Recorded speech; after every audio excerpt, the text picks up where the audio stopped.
Buongiorno, la sfida di oggi è quella di leggere 3 libri, o meglio, ascoltare 3 libri, e la difficoltà è che la durata totale di questo ascolto è 23 ore e 59 minuti. Ora sono le 8 di mattina e se facciamo un semplice conto voi mi direte che è impossibile finire in giornata ed ascoltare 24 ore. Però non sapete che l'applicazione che io utilizzo per ascoltare i libri, che tra l'altro amo, si chiama Audible, è di Amazon, è famosissima, purtroppo non sponsorizzano questo video anche se mi piacerebbe tantissimo. L'alba oggi non è indifferente. Tornando a noi, permette di velocizzare l'ascolto dei libri, cosa che io già faccio perché ascolto tutti i libri con velocità per 2, quindi ci metto la metà del tempo. Oggi però voglio arrivare a velocità per 3 per stare dentro i tempi, altrimenti non ce la farei mai ad ascoltare 3 libri, vedere se riesco a capire qualcosa e vedere che effetti ha questa cosa su di me. Perché alla fine uno dei concetti fondamentali dello speed reading, della lettura veloce, è quello di andare attraverso le parole e le frasi di una pagina senza ripeterle con la vocina dentro la nostra testa, per poi ricostruire l'intera pagina con poche parole e poche frasi, per poi infine ricostruire l'intero libro,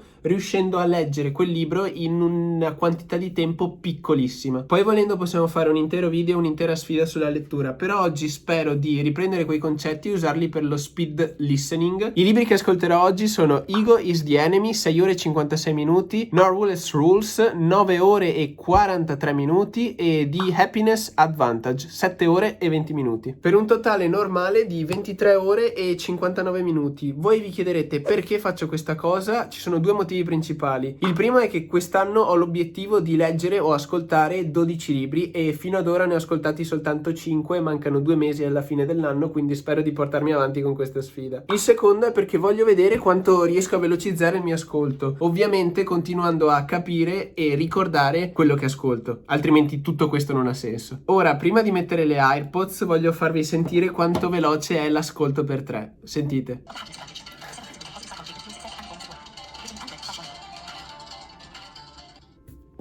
Ora inizio l'ascolto anche perché sono le 8:30, quindi devo sbrigarmi. Dopo comunque vi aggiorno su come sta andando e tra l'altro nel corso di questo video voglio anche condividervi cosa faccio per fare in modo di non dimenticarmi tutto quello che leggo o ascolto. 3, 2, 1, si parte.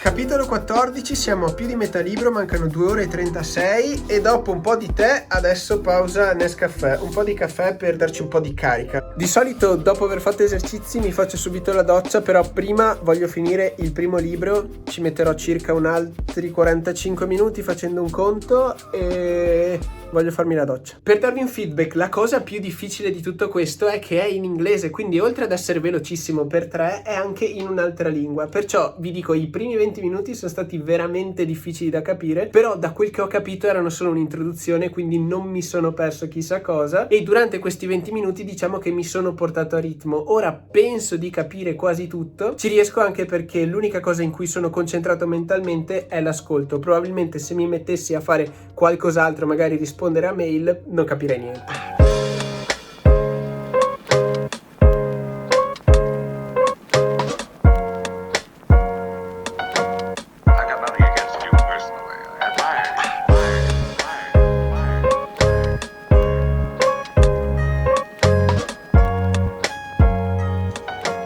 Finito il primo libro. 11:48, primo libro andato. Pensavo di finirlo prima, ma ho avuto un paio di imprevisti, un paio di chiamate, però ci siamo ancora in tempo. Comunque adesso quello che faccio per ricordare ogni libro è sottolineare prima cosa. Poi gli altri verbi e azioni da fare sono catalogare, interagire, sintetizzare e condividere. Man mano nel video vi spiego come funziona tutto questo meccanismo. Ora vado a farmi la doccia.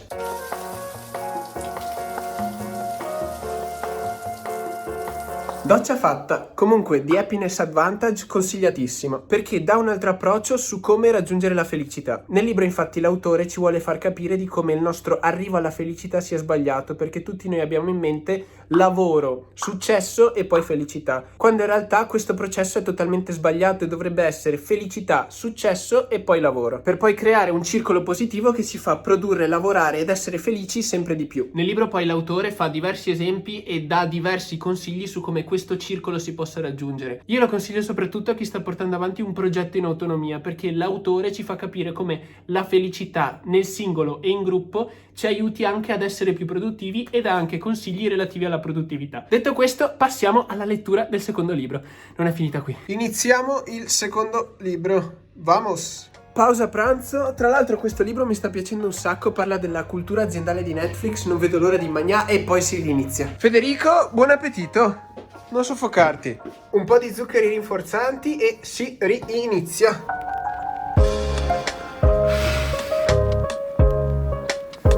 Secondo finito.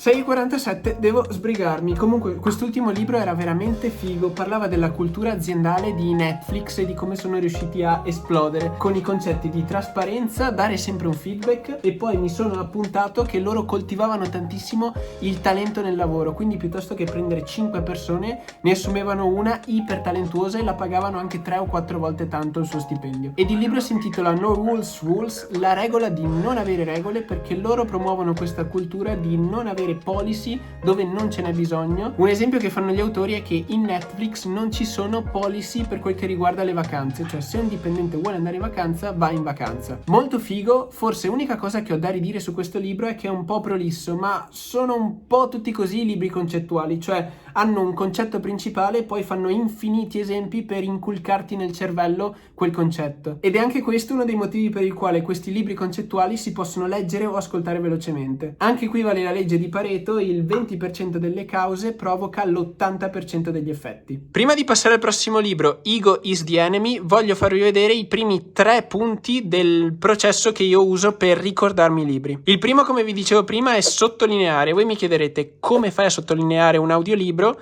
La cosa fighissima è che su Audible puoi fare le clip. Ogni volta che c'è qualcosa che dice l'autore che ti interessa, tu schiacci qui e ti salva qui, la clip, e tu hai la clip del tuo libro, quindi stai sottolineando effettivamente. Il secondo punto è catalogare. Infatti qui vi ho messo la mia finestra su Notion che uso per catalogare tutti i miei libri. Infatti qui ci sono books e qui c'è la lista di tutti i miei libri, con il terzo punto, interagire, tutti gli appunti che prendo per ogni libro. Infatti qui vedete summary and notes, e questi qua sono frasi, frasette, parole significative che io ho appuntato mentre leggevo l'ultimo libro, mentre ascoltavo l'ultimo libro. Ragazzi, ora bisogna riprendere velocemente perché si sono fatte le 7. Ego is the enemy. Voglio anche mangiare, quindi veloci, perché con questo ritmo dovrei finire alle 9:20, nella speranza che si riesca a fare tutto di fila. Questo qui legge in una maniera strana. Ci sono sempre quei 5 minuti quando si cambia lettore da un libro all'altro in cui devo adattarmi alla velocità e al tipo di pronuncia che hanno. Madonna, quanta musica c'è alla fine di sto libro. Eccolo che arriva. Finito anche questo. L'ho ascoltato per 3,5 quest'ultimo, ma continuava a rivangare sempre le stesse cose. Alla fine l'unica cosa era abbassa la cresta, cioè non avere troppo ego, non essere troppo fiero di te stesso, e to do, not to be. Fare, non essere. Ora mangio, ho una fame boia, sono le 9:25 e per me è un record. Non avevo mai letto o ascoltato un libro in un giorno e ne ho fatti 3. Ora si mangia e poi facciamo tutte le riflessioni. Siamo alla mattina dopo. Ieri ero veramente stanco e collassato. Comunque ho scoperto che i concetti fondamentali di un libro si possono apprendere anche ascoltando il libro con velocità per 3. In ogni caso, gli ultimi 2 step che mi mancavano da condividervi per fare in modo di ricordare un libro sono sintetizzare e condividere. Il concetto qui è semplice, perché se sai sintetizzare e poi condividere il contenuto di un libro e quindi insegnarlo a qualcun altro,